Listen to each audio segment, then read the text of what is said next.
ನಮಸ್ತೆ friends, welcome to my YouTube channel tech world with Pranika. Friends, ನೀವು ನೋಡ್ತಾ ಇದ್ದೀರಾ tech world with Pranika YouTube channel. Friends, ಇವತ್ತು ನೋಡಿದ್ರಿ ರಾಜ್ಯ ವಿದ್ಯಾರ್ಥಿ ತಂತ್ರಾಂಶ 2024-25ನೇ ಸಾಲಿಗೆ ಅರ್ಜಿ ಸಲ್ಲಿಸುವಂಥ ಮೆಟ್ರಿಕ್ ನಂತರದ ವಿದ್ಯಾರ್ಥಿ ವೇತನಕ್ಕೆ ಅರ್ಜಿ ಸಲ್ಲಿಸೋ ವಿದ್ಯಾರ್ಥಿಗಳಿಗೆ ವೆಬ್ಸೈಟ್ ಓಪನ್ ಆಗಿದೆ. ಹಾಗೆ ವೆಬ್ಸೈಟ್ ಲಿಂಕನ್ನು ಕೂಡ ಡಿಸ್ಕ್ರಿಪ್ಷನ್ ಬಾಕ್ಸಲ್ಲಿ ಹಾಕಿರ್ತೀನಿ, ನೀವು ಕೂಡ ಯೂಸ್ ಮಾಡಿ. ಮತ್ತು ಅದರ ಜೊತೆಗೆ ಈಗ ಅರ್ಜಿ ಸಲ್ಲಿಸಲಿಕ್ಕೆ ವಿದ್ಯಾರ್ಥಿಗಳು ಸ್ಟಾರ್ಟ್ ಮಾಡಿದಾರಲ್ಲ, ಆ 24-25ನೇ ಸಾಲಿನ ಅರ್ಜಿ ಕೂಡ ಓಪನ್ ಆಗಿದ್ದಾವೆ.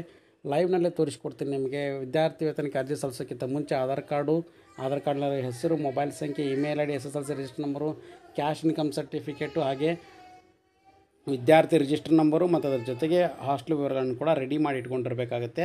ಬನ್ನಿ ಫ್ರೆಂಡ್ಸ್, ಹಾಗಾದರೆ ಅರ್ಜಿ ಸಲ್ಲಿಸಲಿಕ್ಕೆ ಏನೇನು ಕಂಡೀಷನ್ಸ್ ಇದಾವೆ ಏನು ಅಂತ ತೋರಿಸ್ಕೊಡ್ತಾ ಹೋಗ್ತೀನಿ. 24-25ನೇ ಸಾಲಿಂದ ಅರ್ಜಿನಲ್ಲಿ ಕ್ಲಿಕ್ ಮಾಡ್ಕೊಂಡಾಗ ನಿಮಗೆ ಏನಪ್ಪ ಅಂದರೆ ಈ ಥರ ವಿದ್ಯಾರ್ಥಿಗಳು ಲಾಗಿನ್ ಅಂತ ಯೂಸರ್ ಐಡಿ ಪಾಸ್ವರ್ಡ್ ಕೇಳುತ್ತೆ. ನಂತರ ಇದನ್ನು ಎಂಟ್ರಿ ಮಾಡಿಕೊಂಡು ಸಬ್ಮಿಟ್ ಮಾಡಬೇಕಾಗುತ್ತೆ. ಸಬ್ಮಿಟ್ ಮಾಡಿದ ತಕ್ಷಣ ನಿಮಗೆ ಒಂದು ವೆಬ್ ಪೇಜ್ ಕೂಡ ಓಪನ್ ಆಗುತ್ತೆ. ವೆಬ್ ಪೇಜ್ನಲ್ಲಿ ಈ ಥರ ಬರುತ್ತೆ. 24-25ನೇ ಸಾಲಿಂದ ಇವತ್ತನ್ನೇ ತೋರಿಸ್ಕೊಡ್ತಾ ಇದ್ದೀನಿ, 7-8-2024.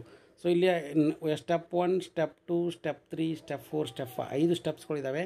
5 ಸ್ಟೆಪ್ನಲ್ಲಿ ನಿಮಗೆ ನೋಡಿ ಫ್ರೆಂಡ್ಸ್, ಮೊದಲನೇ ಸ್ಟೆಪ್ನಲ್ಲಿ ಸ್ಟಡಿ ಕ್ಯಾಸ್ಟ್ ಪರ್ಸನಲ್ ಡೀಟೇಲ್ಸ್ಗಳು ಬರುತ್ತೆ. 2ನೇ ಸ್ಟೆಪ್ನಲ್ಲಿ ಸ್ಟೂಡೆಂಟ್ ಕಾಲೇಜ್ ಡೀಟೇಲ್ಸ್ಗಳು ಬರುತ್ತೆ. 3ನೇ ಸ್ಟೆಪ್ನಲ್ಲಿ ನೋಡಿ ಫ್ರೆಂಡ್ಸ್, ಇಲ್ಲಿ ಅಟೆಸ್ಟೇಷನ್ ಡೀಟೇಲ್ಸ್ಗಳು ಬರುತ್ತೆ. 4ನೇ ಸ್ಟೆಪ್ನಲ್ಲಿ ಹಾಸ್ಟೆಲ್ ಡೀಟೇಲ್ಸ್ಗಳು ಬರುತ್ತೆ. 5ನೇ ಸ್ಟೆಪ್ನಲ್ಲಿ ಪ್ರಿವ್ಯೂ ಆ್ಯಂಡ್ ಫೈನಲ್ ಸಬ್ಮಿಟ್ ಅಂತ ಬರುತ್ತೆ ಫ್ರೆಂಡ್ಸ್.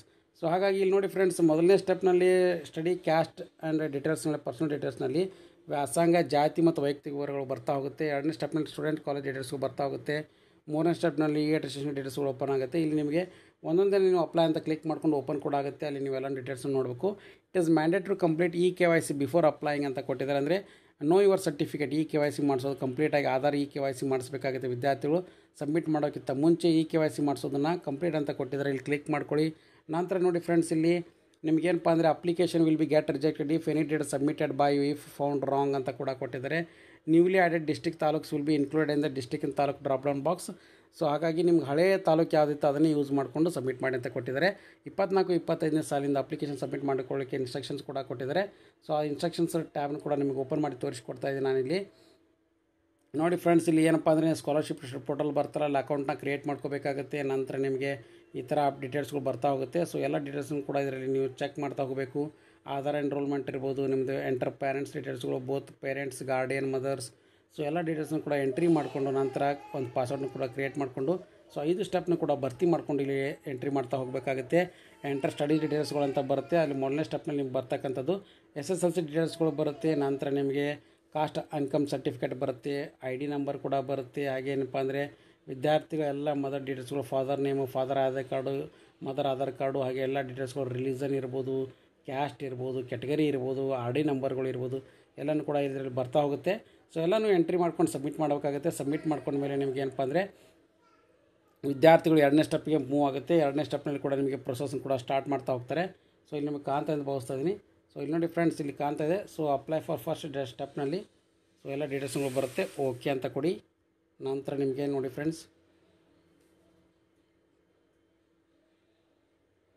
ಸೊ ಇಲ್ಲಿ ನಿಮಗೆ ಡೆಸ್ಕ್ಟಾಪ್ ಸೈಟ್ನಲ್ಲಿ ಕೊಟ್ಟಾಗ ಈ ಥರ ಬರುತ್ತೆ. ಸೊ ಎಲ್ಲನೂ ಕೂಡ ಎಂಟ್ರಿ ಮಾಡಿಕೊಂಡು ಡೀಟೇಲ್ಸ್ನು ಕೂಡ ಇಲ್ಲಿ ನೀವು ಚೆಕ್ ಮಾಡ್ಕೋಬೋದಾಗಿದೆ ಫ್ರೆಂಡ್ಸ್. ಸೊ ಹಾಗಾಗಿ 2ನೇ ಸ್ಟೆಪ್ನಲ್ಲಿ ಬರ್ತಕ್ಕಂಥ ಡೀಟೇಲ್ಸ್ನು ಕೂಡ ತೋರಿಸ್ಕೊಡ್ತೀನಿ. 2ನೇ ಸ್ಟೆಪ್ನಲ್ಲಿ ಕಾಲೇಜಿನ ವಿವರಗಳು ಬರುತ್ತೆ. ಸೊ ಅದು 1ನೇ ಸ್ಟೆಪ್ ಕಂಪ್ಲೀಟ್ ಮಾಡ್ಕೊಂಡ್ಮೇಲೆ 2ನೇ ಸ್ಟೆಪ್ಪಿಗೆ ಹೋಗುತ್ತೆ. 2ನೇ ಸ್ಟೆಪ್ಪಿಂದ 3ನೇ ಸ್ಟೆಪ್ನಲ್ಲಿ ಅಟೆಸ್ಟೇಷನು, ಇದು ITI, GTTC, ಪ್ಯಾರಾಮೆಡಿಕಲ್, ಡಿಪ್ಲೊಮಾ ಕೋರ್ಸ್ಗಳು ಡಿಸೇಬಲ್ ಇರುತ್ತೆ. ಡಿಗ್ರಿ, UG, PG ಹಾಗೆ ವಿದ್ಯಾರ್ಥಿಗಳಿಗೆ ಅಟೆಸ್ಟೇಷನ್ ಕಂಪಲ್ಸರಿ ಮಾಡಿದ್ದಾರೆ ಫ್ರೆಂಡ್ಸ್. 4ನೇ ಸ್ಟೆಪ್ನಲ್ಲಿ ಹಾಸ್ಟೆಲ್ಗೆ ಅರ್ಜಿ ಸಲ್ಲಿಸಿದರೆ ಹಾಸ್ಟೆಲ್ ಮ್ಯಾನೇಜ್ಮೆಂಟ್ ID ಅಂತ ಬರುತ್ತೆ. ಅದನ್ನು ಕೂಡ ನೀವು ಇಲ್ಲಿ ಎಂಟ್ರಿ ಮಾಡ್ಕೋಬೇಕು. ನಂತರ ಅವರು ವಿದ್ಯಾರ್ಥಿಗಳಿಗೆ ಎಲಿಜಿಬಲ್ ಇರ್ತಾರೆ. 5ನೇ ಸ್ಟೆಪ್ನಲ್ಲಿ ಪ್ರಿವ್ಯೂ ಆ್ಯಂಡ್ ಫೈನಲ್ ಸಬ್ಮಿಟ್ ಅಂತ ಬರುತ್ತೆ. ಸೊ ಹಾಗಾಗಿ ಯಾರ್ಯಾರು ವಿದ್ಯಾರ್ಥಿಗಳು ಎಲಿಜಿಬಲ್ ಇದ್ದಾರೆ ಅಪ್ಲಿಕೇಶನ್ ಸಬ್ಮಿಟ್ ಮಾಡ್ಕೊಳ್ಳಿಕ್ಕೆ ಅಂತ ವಿದ್ಯಾರ್ಥಿಗಳು ಅಪ್ಲಿಕೇಶನ್ ಸ್ಟಾರ್ಟ್ ಮಾಡಿದ್ದಾವೆ. ಸೊ ವಿದ್ಯಾರ್ಥಿಗಳು ಕೂಡ ಚೆಕ್ ಮಾಡ್ಕೊಳ್ಳಿ. ಮತ್ತು ಅದರ ಜೊತೆಗೆ ಇದು ಬಿಗ್ ಅಪ್ಡೇಟ್ ಅಂತಲೇ ತಿಳಿಸ್ಕೊಡ್ತೀನಿ. ಸಾಕಷ್ಟು ಮಂದಿ ವಿದ್ಯಾರ್ಥಿಗಳು ಕೂಡ ಕೇಳ್ತಾ ಇದ್ದರು ಅಪ್ಲಿಕೇಶನ್ ಸ್ಟಾರ್ಟ್ ಆಗಿದೆ ಅಂತ. ಎಸ್ ಫ್ರೆಂಡ್ಸ್, 24-25ನೇ ಸಾಲಿಂದ ಅಪ್ಲಿಕೇಶನ್ ಸ್ಟಾರ್ಟ್ ಆಗಿದೆ. ಅರ್ಜಿ ಕೂಡ ಸ್ಟಾರ್ಟ್ ಮಾಡಿ ಅಂತ ತಿಳಿಸ್ಕೊಡ್ತಾ ಇದ್ದೀನಿ. ಹಾಗಾಗಿ ಇದು ಲೇಟೆಸ್ಟ್ ಆಗಿರ್ತಕ್ಕಂಥ ಅಪ್ಡೇಟ್. ಹಾಗಾಗಿ ವಿಡಿಯೋದ ಮಾಹಿತಿ ಇಷ್ಟ ಆಗಿದ್ದರೆ ಒಂದು ಲೈಕ್, ಶೇರ್, ಸಬ್ಸ್ಕ್ರೈಬ್ ಮಾಡಿ. Finally thanks for watching the video.